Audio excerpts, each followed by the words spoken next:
আসসালামু আলাইকুম, কি অবস্থা সবার? তো আশা করি ভালো রয়েছেন।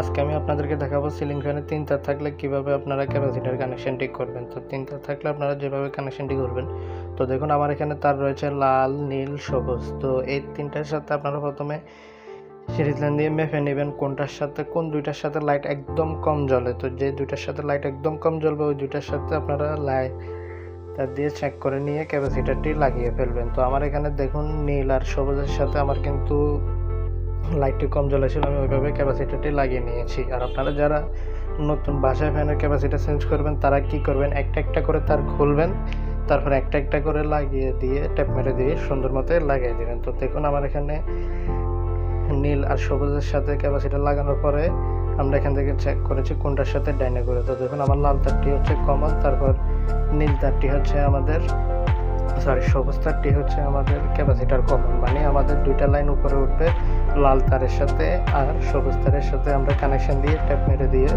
উপরে উঠে ফেলবো। তো যারা নতুন আছেন তাদেরকে তো আবারও বলতেছি, আপনারা এখান থেকে কি করবেন, একটা একটা খুলে একটা একটা করে লাগিয়ে দেবেন। তো ভিডিওটি এ পর্যন্তই।